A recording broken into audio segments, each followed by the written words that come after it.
If Riley Morgan had driven by 3 minutes later, she never would have seen the dog. And if she hadn't seen the dog, 20 girls might still be trapped in the dark, beneath a church no one thought to question. It was one of those brutal Minnesota mornings where the cold felt like punishment. Frost painted every storefront in Willow Creek silver. The sidewalks were empty, and the sun hadn't decided whether it would bother showing up. Riley had been on the force here for 8 years, long enough to know when a morning felt normal. This one didn't. She'd just passed Main and Sycamore when her headlights caught something unusual on the stone steps of Grace Hollow Church. A figure. Sitting. Still. She pulled over, thinking maybe it was someone in need. Homeless, injured, or worse. But as her cruiser rolled to a slow stop at the curb, she saw it clearly. A German shepherd, large, sable-coated, older judging by the silvering around its snout. No collar, no leash, just sitting, perfectly still. Its amber eyes locked on the heavy wooden doors of the church, like it was waiting for them to open, or for something behind them to try and escape. Riley rolled down her window. "Hey, buddy." The dog didn't flinch, didn't turn, didn't even blink. He wasn't some stray looking for food. He looked like he'd been placed there, like a statue carved out of instinct and warning. Her pulse quickened. She put the car in park, stepped out slowly, and approached the stairs. The dog turned his head slightly as she drew near, just enough to acknowledge her presence. Then his gaze snapped right back to the door. Muscles tense, ears forward. Not fear, not aggression, purpose. "You waiting for someone?" Riley asked quietly, stepping onto the first stair.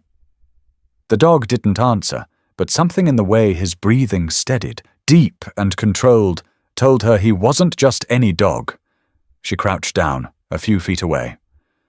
"You a working boy? Retired K-9? There was a faded scar along his front leg, the kind that didn't come from fences or fights, but duty. A bite harness indent still visible under the winter-thick coat. Riley knew that mark.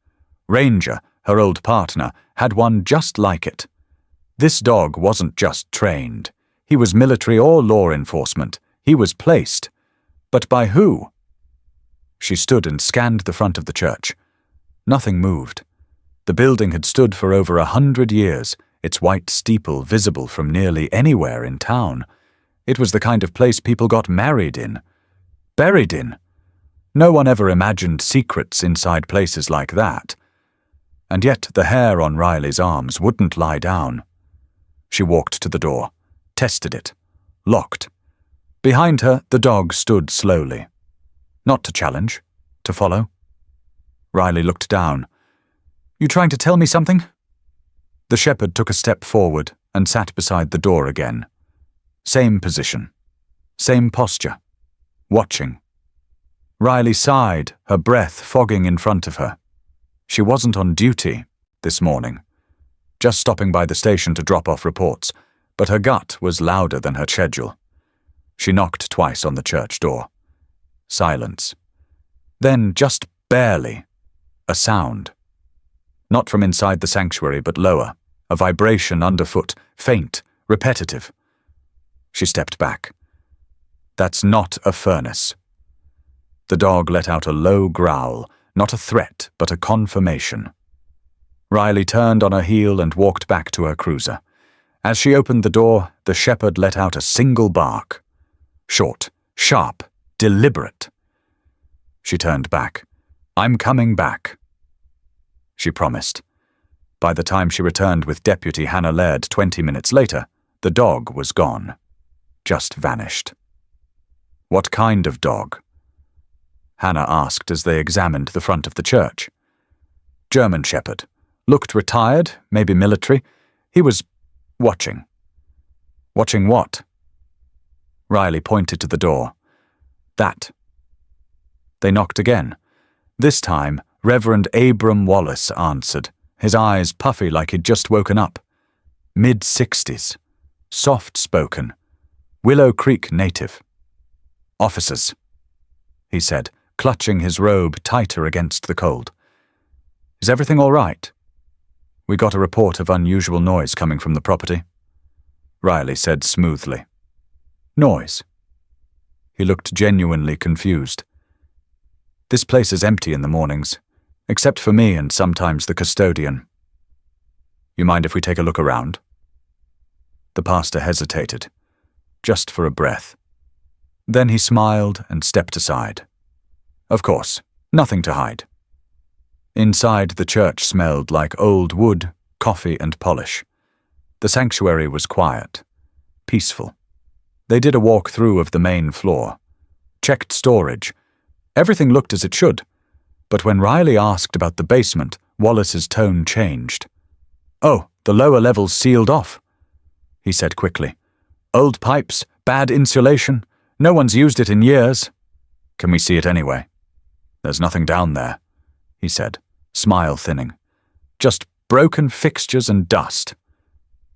The look on his face said he wanted them to drop it. They didn't. Wallace finally relented and led them to a heavy wooden door in the back hallway. 3 locks, 1 large padlock. I don't have the key for that one, he said. It's been like that for years. You said no one uses this floor. Hannah said. He blinked. That's right. Then who locked it last? No answer.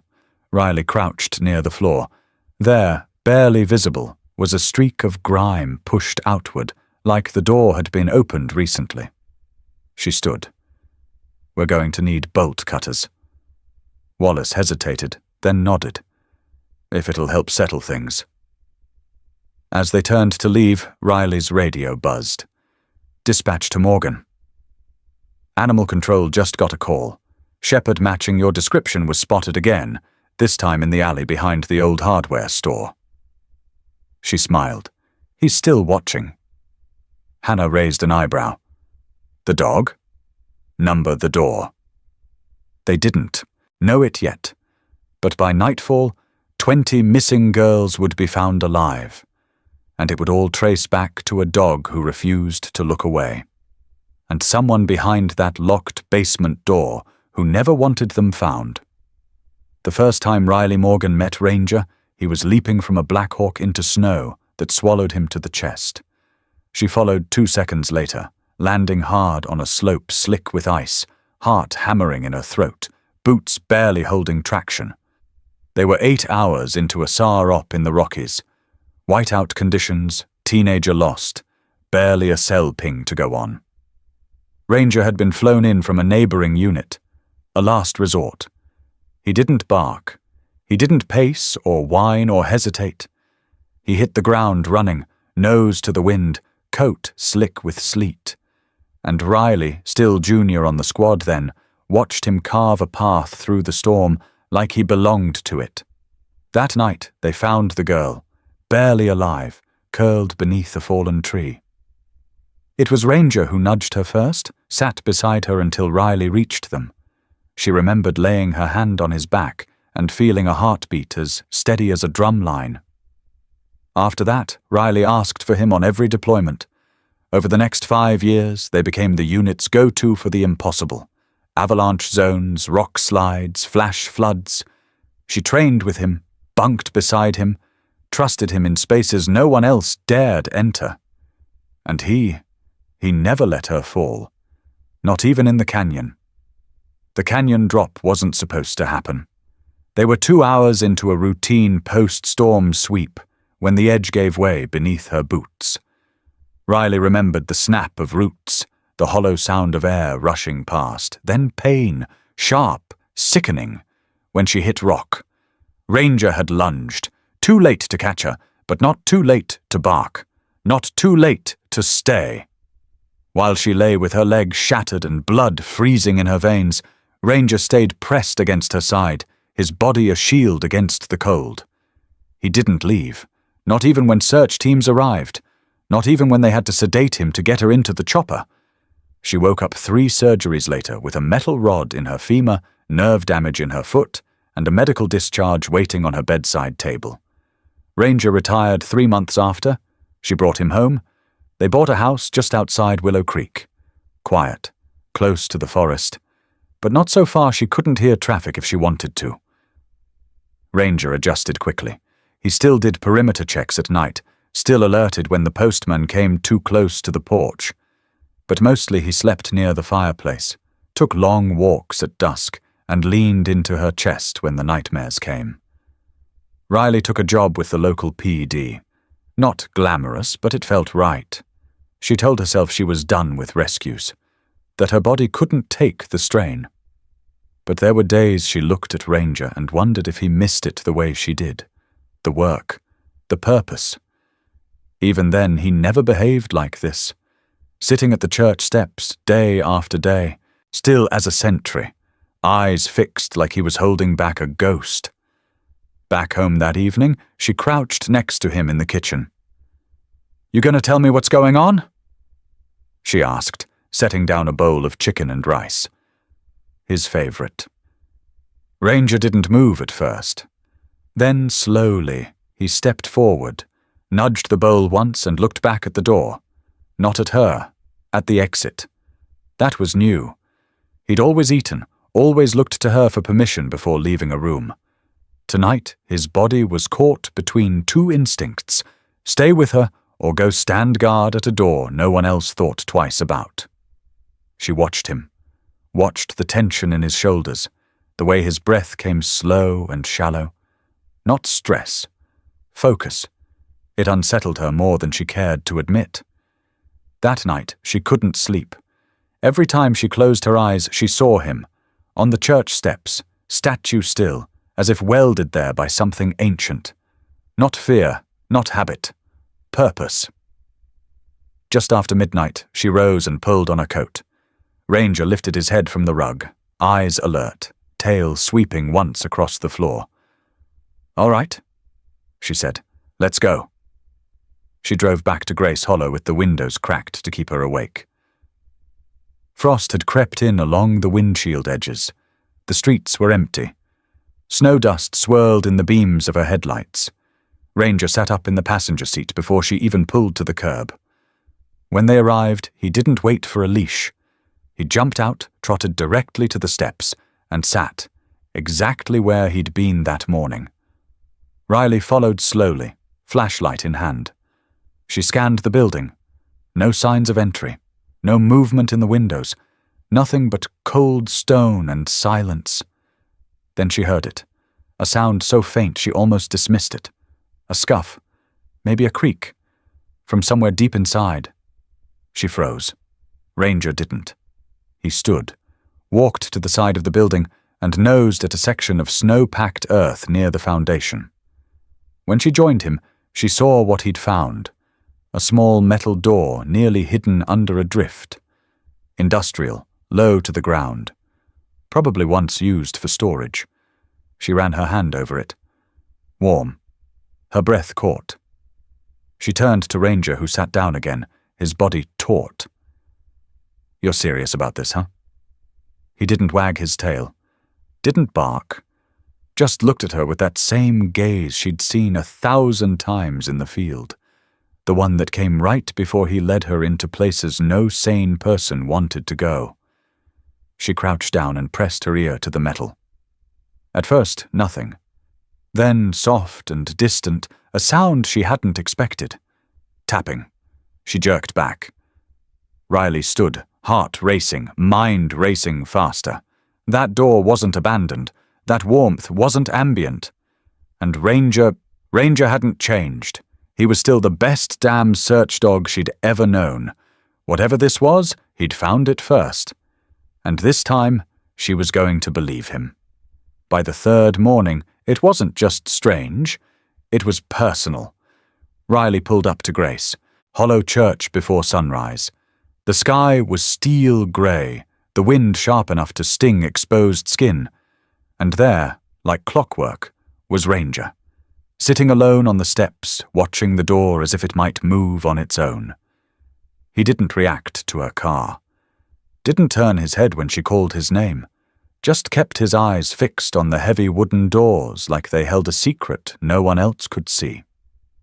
When she climbed the steps, he stood slowly, walked to the door, and let out that same low, steady growl she'd heard 2 nights ago. It vibrated underfoot, deep and restrained. A warning, not a threat.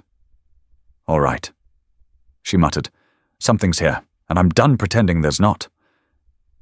She knocked again. No answer. The church sat cold and still, just as it always had. Whitewashed stone, black iron railings, stained glass windows dull in the overcast light. It looked like a painting of a place that never changed. But the dog didn't care about paintings. He cared about truth. Later that morning, she stopped by the church office under the guise of donating old winter gear for the coat drive. The interior smelled like furniture polish and dust, the sanctuary echoing with the kind of hush that made every footstep sound too loud. Reverend Wallace greeted her with his usual warmth, sweater over a dress shirt, wire-rimmed glasses, voice calm like someone who always spoke in sermons. "Officer Morgan?" he said, smiling. "How's your leg these days?" "Still clicks when it rains," she said, "but not enough to stop me from chasing ghosts." He chuckled politely. She studied his face. No flicker, no shift, just practiced kindness, too smooth. "I noticed there's a side hatch around the building," she said casually. "Storage?" His smile didn't falter, but his hands paused over the stack of donation forms. "Old maintenance access, not used in years, probably sealed shut by now." "You keep anything down in the basement?" "No," he said quickly. "That whole floor was condemned a decade ago. Structural damage. We were advised not to use it." She tilted her head. "Funny, I didn't see any caution signs. We didn't want to scare off the congregation." He smiled again. Too fast, too tight. She nodded slowly, eyes drifting around the office. The heater in the corner hummed softly. Old radiators clicked behind the walls. Nothing out of place, nothing strange. Except that wasn't true. She had felt it again that morning, when she walked the side of the building with Ranger. The moment the wind shifted, a current of warm air had brushed her ankle, and in 20-degree weather, that shouldn't have been possible. Warmth meant heat, and heat meant something was on down there. Back outside, she walked the perimeter again, this time more deliberate. Ranger padded beside her, his body tense, nose twitching as he caught scents she couldn't dream of interpreting. They circled to the rear of the church, where frost clung thick to the ground. Her boots crunched over old gravel. A section of the wall near the foundation jutted out just slightly, too square to be natural. She brushed snow away with her glove. There it was again. A small steel door, half buried beneath drifted snow and dead leaves. The handle sat low, almost flush with the ground, like it hadn't been used in years. But the metal was clean, too clean, and when she pressed her bare hand against it, warm. She jerked back. Ranger stood beside her, tail stiff, ears forward. He gave one soft huff, then sat. Riley crouched again and leaned in. Just like before. No sound, no movement. But something about it was wrong, like standing on a frozen lake and hearing the ice groan beneath your feet. "You're not imagining this, are you?" she whispered, eyes on Ranger. He looked at her. Not just looked, locked eyes with the kind of focus that used to make her heart race in the field. When he did that in the Rockies, she followed. She wasn't about to stop now. That afternoon, she stopped by Willow Creek Diner and ran into Marla, the town's unofficial historian and gossip hub rolled into one. "Hey, Marla," Riley said. "Can I ask you something odd?" "Only if I can ask something nosy in return." Riley smirked. "You remember anything about the old basement at Grace Hollow? Anyone ever use it?" Marla leaned back, frowning. "Oh, that. You know, there were rumors when I was a kid. They used to hold youth programs down there, but one winter there was a pipe burst, mold, something like that. Sealed it off, never reopened." "No repairs?" Not that I ever heard. And no one's gone down there since. Not unless they're sneaking in through the furnace. Marla chuckled. Then she stopped. Why? Riley hesitated, then said, Just feels like something's off over there. Marla squinted. You think there's something bad in that church? Riley didn't answer. That night, she sat with Ranger on the porch, a mug of coffee growing cold in her hands. He stared into the trees like he always did. Watchful, patient. You never acted like this before? She said quietly. He didn't move. I trusted you in places most people would never go. You pulled me out of more than I can count. Her voice cracked just slightly. So, if you're telling me there's something behind that door, I'm going to listen. In the distance, the church bell rang out 6 slow notes. By 7, she was back in her cruiser, Ranger beside her. She parked across the street from Grace Hollow, engine off, headlights down. They sat in silence, watching. At 7:18, a light flicked on in the pastor's office. At 7:21, a figure moved across the sanctuary window, someone taller than Wallace, broader. Riley's pulse jumped. She stepped out quietly. Ranger followed.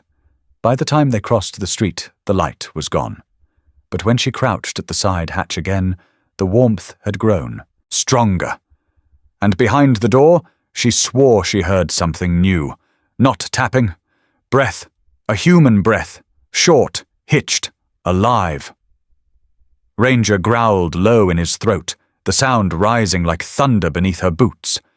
They weren't chasing shadows anymore. Whatever was down there, it was real. And someone had gone to a lot of trouble to keep it buried. The evidence wasn't tangible, no fingerprints, no security footage, no formal complaint. Just a padlocked hatch, warm steel in a frozen yard, and a retired K-9 who wouldn't stop watching a church door. But Riley couldn't shake it. The next morning, she drove to the Willow Creek police station with a notepad full of scribbled details and a voice in her head that kept repeating one thing. You're not imagining this. Inside the squad room, the fluorescent lights buzzed overhead. Sergeant Klein looked up from behind his cluttered desk as she walked in. Morning, Morgan. What brings you in on your day off? I need a few minutes, she said, setting her notepad down. He leaned back. Shoot. She laid it out. Ranger's behavior, the warm hatch, the tapping, the basement no one's used in a decade. She didn't embellish, just stuck to the facts as they were. Klein listened with polite detachment, arms folded. When she finished, he exhaled through his nose and offered a smile that didn't quite reach his eyes. You've had a hell of a career, Riley. No one questions that. But this? He tapped her notes with 2 fingers. This feels a little thin. She straightened. If this were coming from anyone else, you'd already have a warrant in motion. He hesitated. If you had actual cause, something more than a dog sitting on church steps and your gut feeling. Riley bit back her frustration. Ranger isn't just a dog. Ranger isn't on payroll, Klein said gently. And you're not on active duty in SAR anymore. There it was, the unspoken edge behind his voice. The pity. Look, he continued, you've been through a lot. That canyon fall nearly ended you. You pushed through, but trauma sticks. PTSD can get complicated, mess with instincts. Her jaw clenched. I'm not hallucinating, Sarge.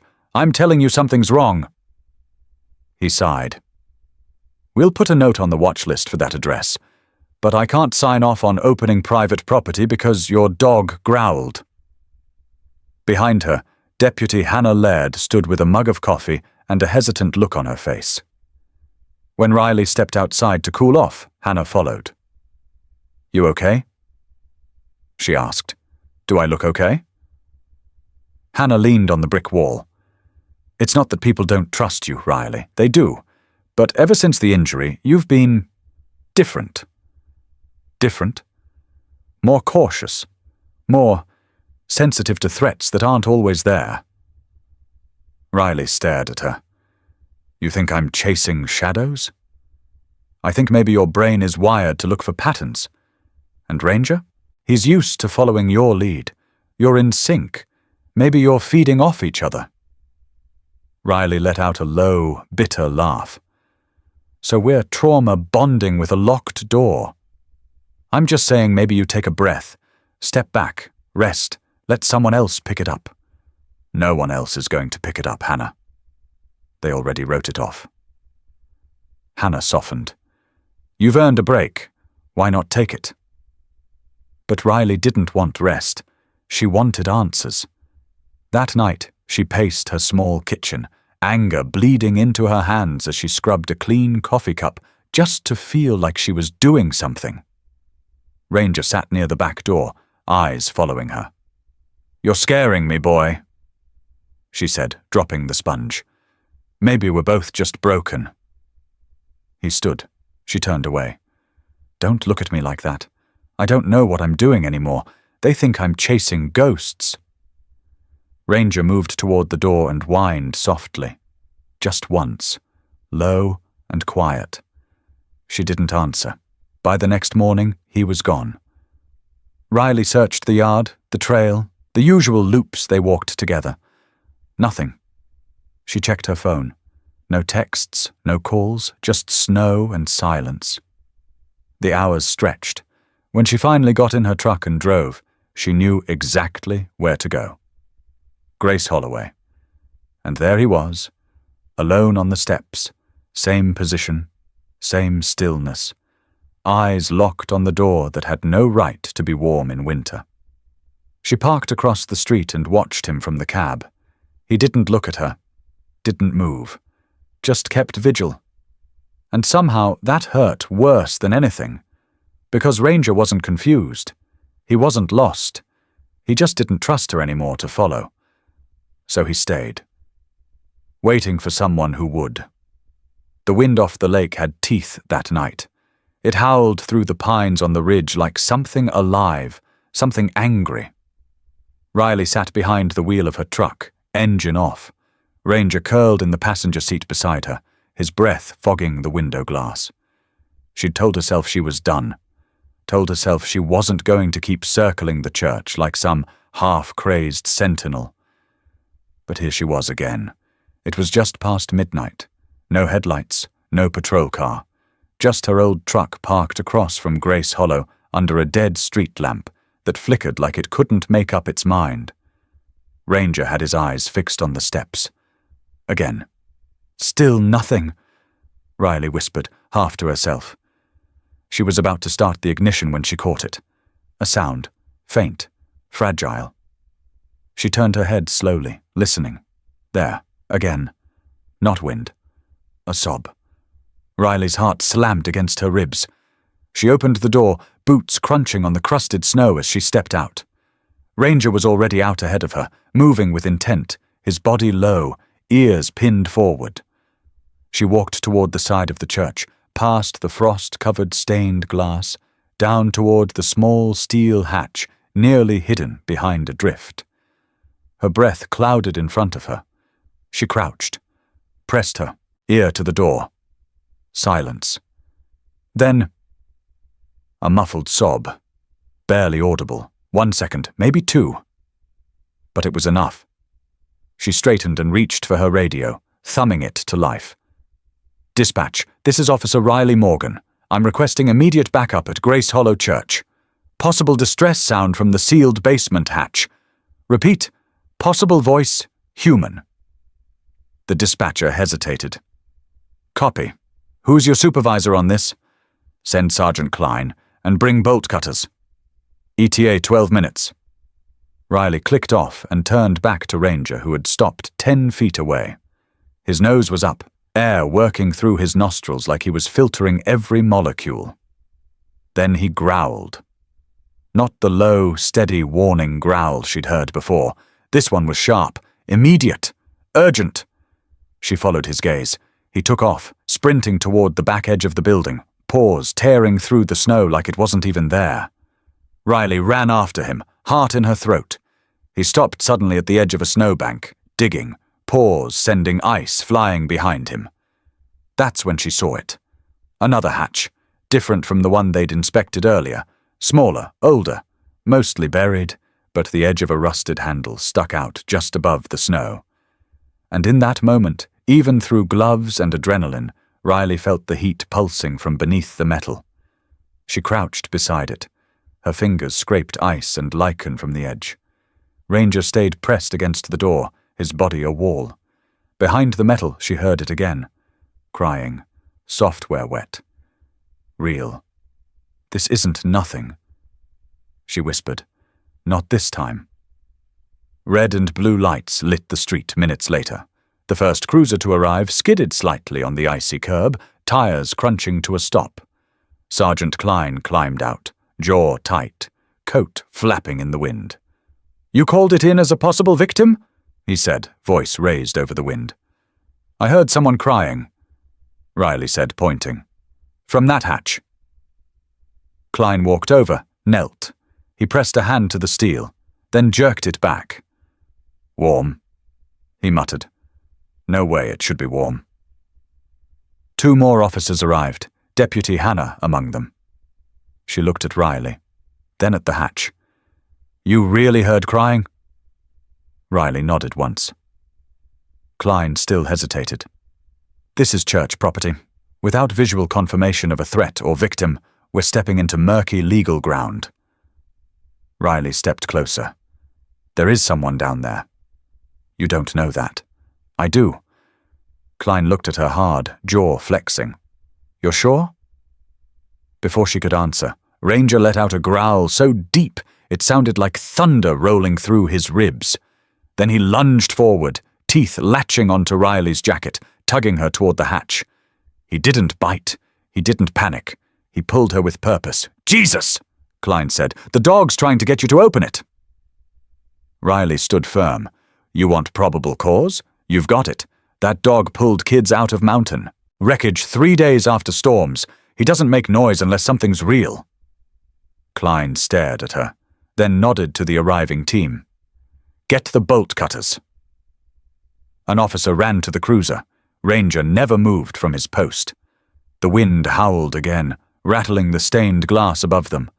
The church loomed in silence, pretending stillness.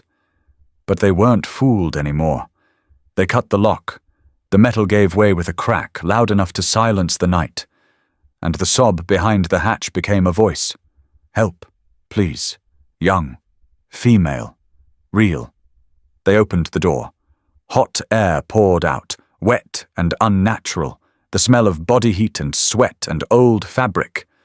Ranger didn't bark. He stood braced at the edge, watching the darkness below. Klein turned to Riley, voice low now. "You were right." Riley looked down into the stairwell. "No," she said. "Ranger was." And then she descended into the dark. The steel hatch groaned open, the frozen hinge shrieking like it hadn't moved in years. A wave of hot air pushed out against Riley's face, thick and sour, like the breath of something that had been hiding too long. Ranger stood at the threshold, unmoving. His ears were up, tail low, body taut with focus. Not fear, not aggression. Readiness. Behind her, Sergeant Klein muttered, "That's not a basement heater." Flashlights snapped on. The beam from Riley's cut through the rising steam and caught the edge of a stone staircase, narrow and damp, worn into the foundation like it had always been there, just waiting to be remembered. Klein keyed his radio. "Dispatch, we have entry into a sub-basement under Grace Hollow Church. Unknown depth. Possible human trafficking situation. Request immediate EMS staging and federal assistance." "Copy," Dispatch answered. Riley took the first step. Her boots slipped slightly on the moss-slick stone. Ranger stayed beside her, one paw after the other, perfectly in sync. The deeper they went, the thicker the air became. Sweat and mildew. Plastic and fear. That was the smell. Not just of confinement, of desperation. The stairwell turned at a hard angle, then opened into a room that made Riley stop cold. Concrete walls, low ceiling, no windows, just a line of fluorescent bulbs strung haphazardly above, flickering in and out like they were deciding whether to tell the truth.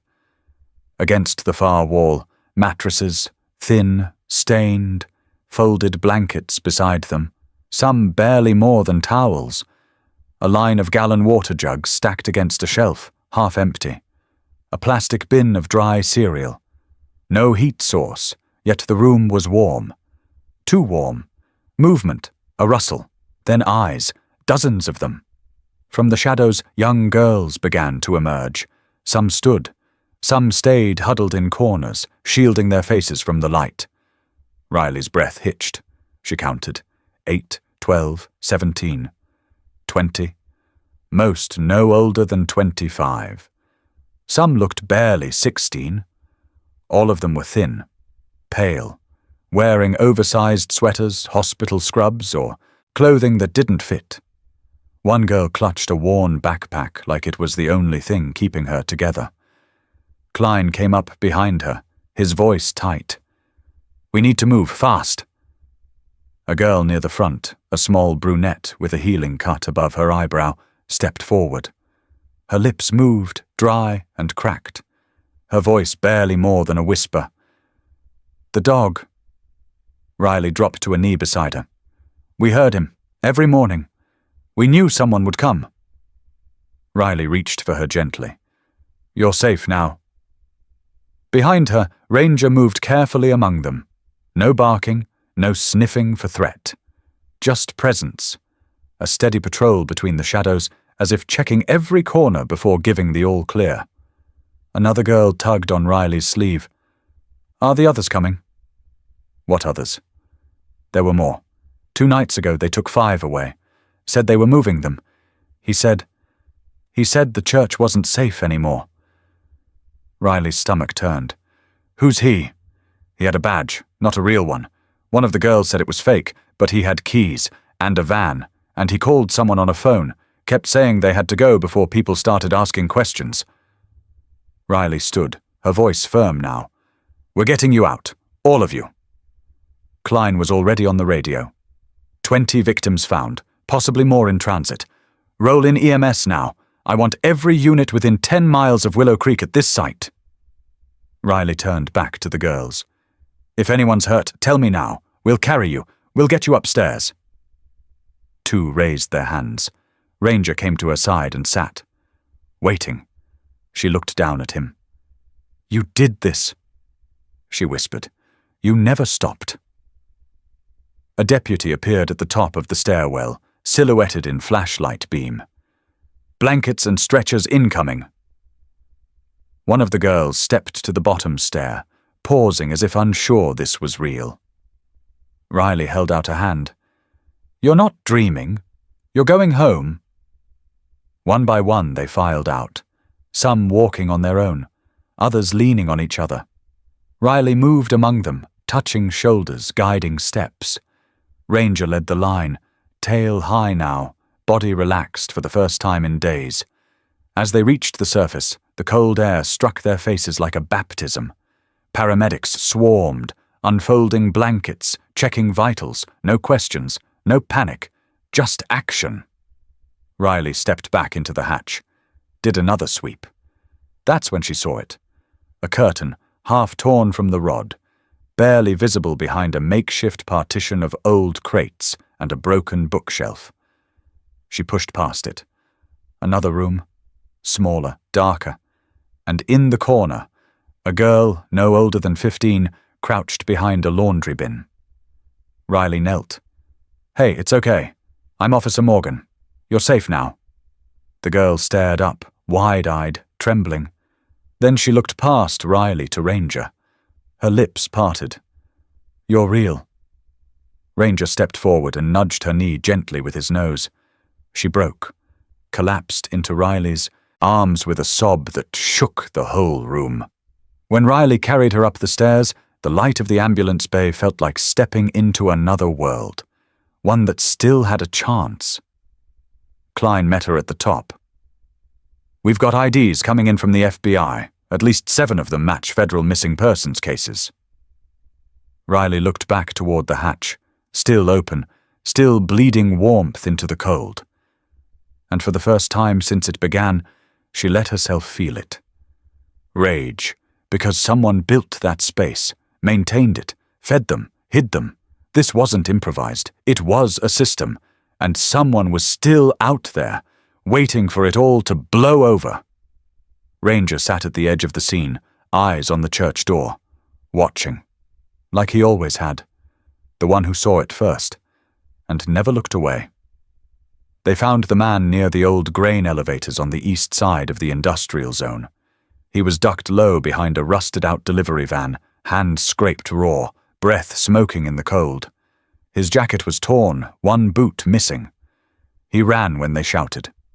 Not fast enough. Ranger got to him first. The shepherd didn't tear into flesh or bark wildly. He did what he was trained to do, what he had always done. He charged, braced, and blocked, forcing the suspect to veer, trip, and crash into the snow-packed gravel with a grunt that ended in handcuffs. "Name's Colin Hart," Sergeant Klein said as they loaded the man into the cruiser. "Known alias. Outstanding warrants in Nebraska and Illinois. Trafficking. Transport. A real piece of work." Riley stood off to the side, watching the man through the window as he sat silently in the back seat. He hadn't said a word since they caught him. But it wasn't just the silence that chilled her. It was the way he kept glancing, again and again, toward the direction of the church. Not the hatch, the steeple. Back at the station, they ran Hart's phone. No passcode, no subtlety. The call logs were almost too easy. Timestamps matched Ranger's first appearance at the church. The same window of time, over and over, early mornings, just before dawn. Text messages were worse. "Move them tonight. She's asking too many questions. One more trip, then we burn it all." But the real gut punch came when they pulled camera footage from the exterior of Grace Hollow. The system had only retained about 3 weeks of archived video, just enough. At first it looked normal. Pastor Wallace arriving before services, visitors dropping off donations, choir rehearsals, candlelight vigils. Then, at 12:17 a.m. on a Tuesday, there he was, Wallace, coming out of the church in the middle of the night. Jacket pulled tight, face pale under the low light, walking fast toward a black SUV waiting just outside the side gate. He said nothing, just opened the back door, let someone climb inside. Then he walked back into the church, alone. The footage cut. Klein sat beside Riley, watching the screen in silence. "You think he's part of it?" Riley shook her head slowly. "I don't know, but he's involved, either by choice or fear." She looked over at Ranger, who sat at the door, ears perked towards the hallway. Waiting. They brought Wallace in quietly. He looked smaller in the interrogation room, like his sweater didn't quite fit anymore. Hands folded, shoulders hunched, eyes hollow. "I didn't hurt anyone," he said, before they even asked the first question. "You knew," Klein said. Wallace didn't answer. "You let them keep girls in your basement," Klein continued, voice flat. "I didn't put them there," the pastor said. "I didn't even know at first. When I finally found out, there was already a man in the sanctuary waiting for me. He had a gun."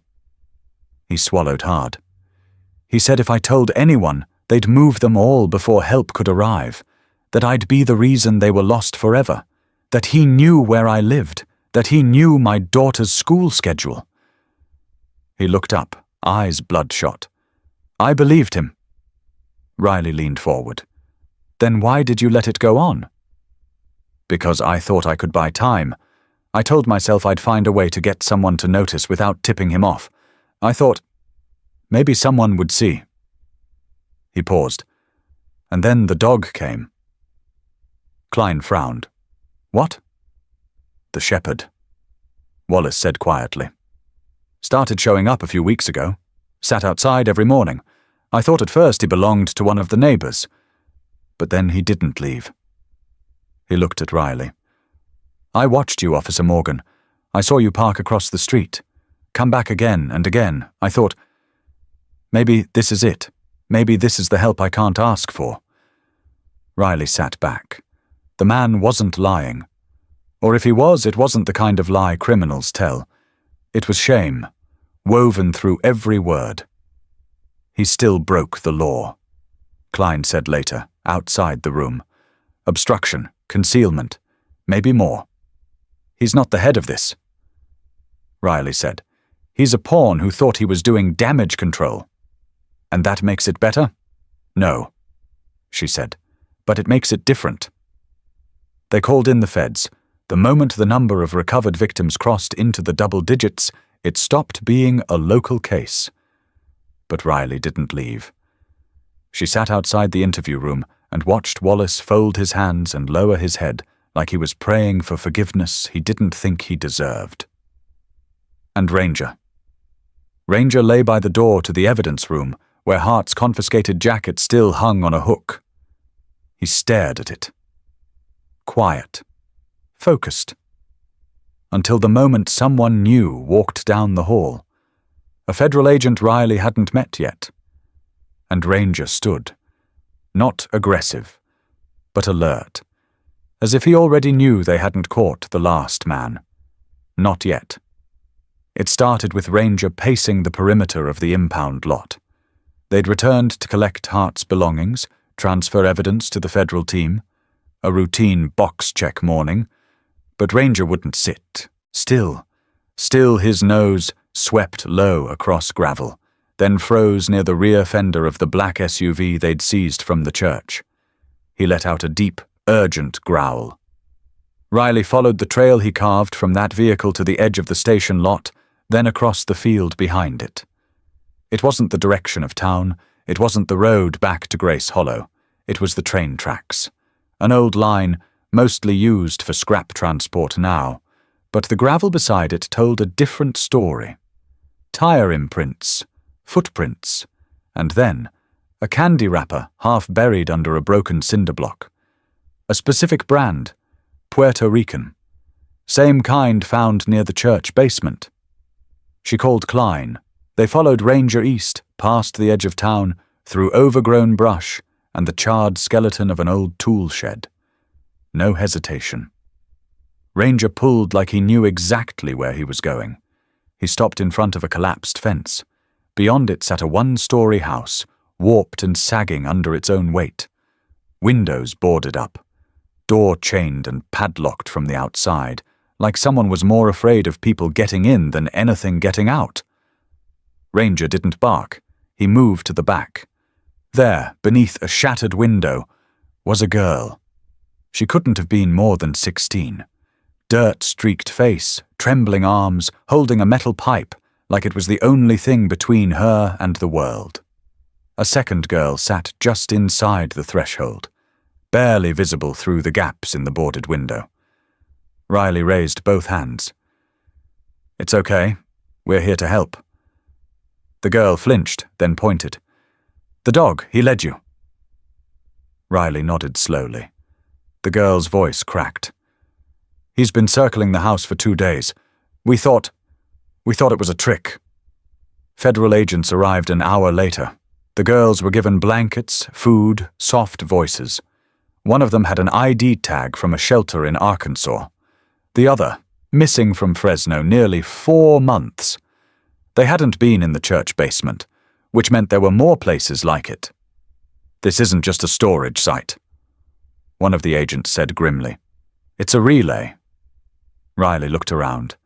Empty cans, mattresses, zip ties and duffel bags.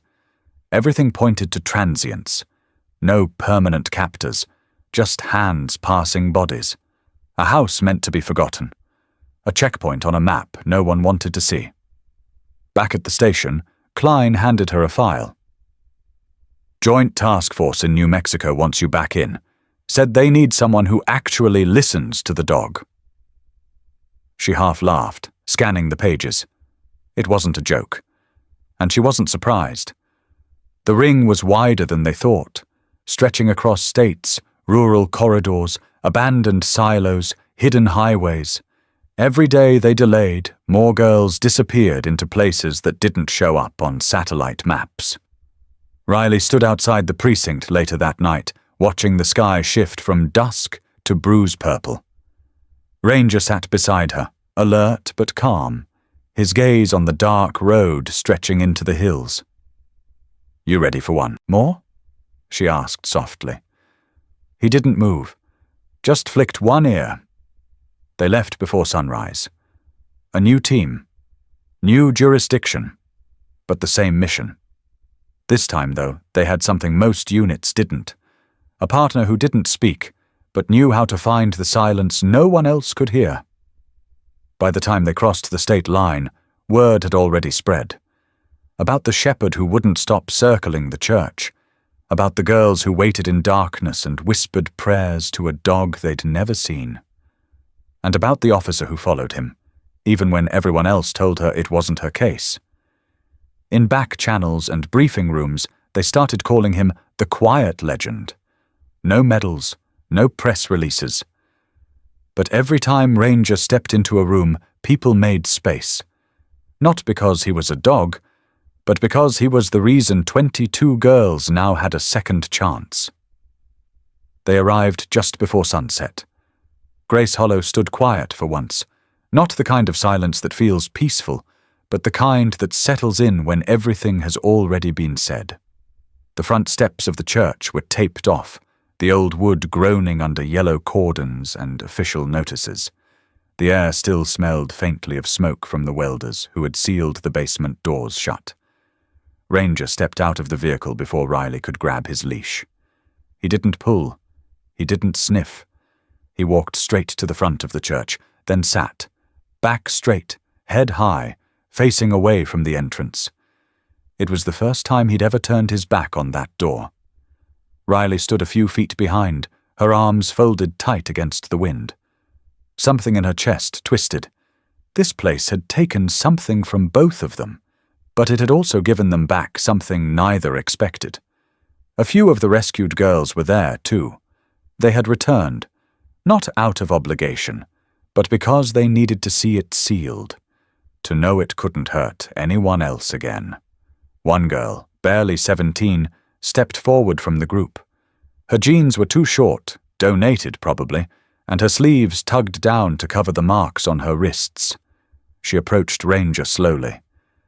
He didn't move, didn't flinch. When she knelt beside him and wrapped her arms around his thick neck, he finally turned his head, just a little, and rested it gently against her shoulder. Her voice cracked when she spoke. "He didn't bark," she said, almost to herself. "He saved us anyway." Riley felt the sting behind her eyes before she could blink it away. Another girl came forward, then another. They didn't say anything, just reached out, soft brushes against Ranger's fur, fingers trembling but brave. One left a folded note at his feet. Another laid down a pressed flower. No fanfare, no speeches, just quiet gratitude, passed from hand to fur, from survivor to savior. Captain Monroe arrived minutes later. He didn't speak right away, just nodded at Riley, then took in the scene. The girls, the shuttered doors, Ranger still planted, like a sentinel in reverse. "You still heading out in the morning?" he asked. "Yeah," Riley said. "They need us in Arizona." He looked at Ranger. "You think he knows?" "I think he always knows." Monroe reached into his coat, pulled out a small envelope, and handed it to her. "Official commendation, from the governor's office. They're calling him the dog who broke a silence no one else could hear." Riley didn't open it. Not yet. She didn't need paper to tell her what she already knew. The sun had slipped low behind the hills now, casting the whole churchyard in a soft gold that felt almost holy, if anything about this place could still hold that word. Ranger finally stood, stretched once, then turned toward Riley. Time to go. She gave one last glance toward the building, now quiet, now useless to the people who had tried to bury truth inside it. And then she followed him down the hill, boots crunching on gravel, the sound of chains locking the church behind them, echoing faint in the distance. The last light caught the edge of the badge clipped to her belt. But what shone brighter, what lingered in the air even after the doors closed, was the image of a dog who didn't bark, didn't growl, didn't run. He just stayed. And that had been enough to change everything. There was no podium, no mayor, no ribbon to cut or anthem to play. Just folding chairs borrowed from the firehouse and a picnic table covered in hand-drawn signs, sunflowers, and a few candles that kept blowing out in the evening wind. It was never meant to be a ceremony, just a gathering. Grace Hollow's makeshift town square buzzed with low conversations and plastic coffee cups, the kind of scene that only exists in towns small enough to still believe in community. Kids ran between legs. A woman from the bakery brought apple turnovers. No speeches, just presence. Ranger sat near the front, beside Riley, as still as the statue some people whispered he should one day become. Someone had draped a scarf around his neck, hand-knitted, a little crooked, with the word "thank you" stitched unevenly across it in yellow yarn. Ranger didn't seem to mind. Riley sat quietly, watching. Her hands fidgeted with a crumpled drawing a little girl had handed her on the way in. Crayon lines, jagged stick figures, a brown blob with 4 legs and bright blue eyes. Above it, scribbled in all caps, "This dog saved us." She stared at those words longer than she meant to. The pastor showed up, quietly. No collar, no fanfare, just a man trying to look people in the eye again. He knelt beside Ranger, placed a hand on the dog's shoulder, whispered something only they could hear. Then he stepped back into the crowd. People began stepping forward, not to speak, but to leave things. A dog biscuit, a photo, a pressed flower. Some brought old collars, not because Ranger needed them, but because someone once needed theirs. A few of the girls from the basement sat, together near the edge of the circle. One of them, Kira, had a notepad in her lap. She wasn't drawing or writing, just holding it. Like she might someday. Riley stood up. Not planned, just right. She stepped into the space between the chairs and the table, raised the drawing in her hand. "A little girl gave me this," she said. "It says, 'This dog saved us.'" She looked at Ranger. He didn't flinch. "We always think heroes are loud," she continued, "that they charge through doors or shout commands. But sometimes, the ones who change everything don't make a sound. They just stay." A pause. Then she looked out across the faces. Young, old, weathered, afraid, healing. "Everyone here knows someone who stayed when it was hardest. Someone who believed when no one else did. Maybe it was a friend, a family member. Maybe it had 4 legs and a heartbeat that matched your own." Her voice softened. "I'm not here to tell you Ranger's story. You already know it. What I want to ask is, what's yours?" A hush settled across the crowd. Not awkward, just thoughtful. She looked toward the camera set up near the edge, a red light blinking quietly. "If you're watching this," she said, "maybe there's a dog in your life who showed up when the world went quiet. Maybe it's the one asleep on your couch right now, or maybe it's one you still carry in your heart." Her hand found Ranger's head. "We'd love to hear about them. Drop your story below. Share their name. Tell us how they stayed." She smiled. Just a little. And if Ranger's story meant something to you, support the mission. Support the dogs who work in silence, who find what we're too scared to see. Follow the journey. Subscribe to this channel, because we're not done yet. The wind shifted. Someone relit the candles. Ranger lay down, head resting on his front paws, eyes half closed but alert in the way only a working dog could be. Riley looked down at him. Ready for the next one? He didn't bark, but he stayed.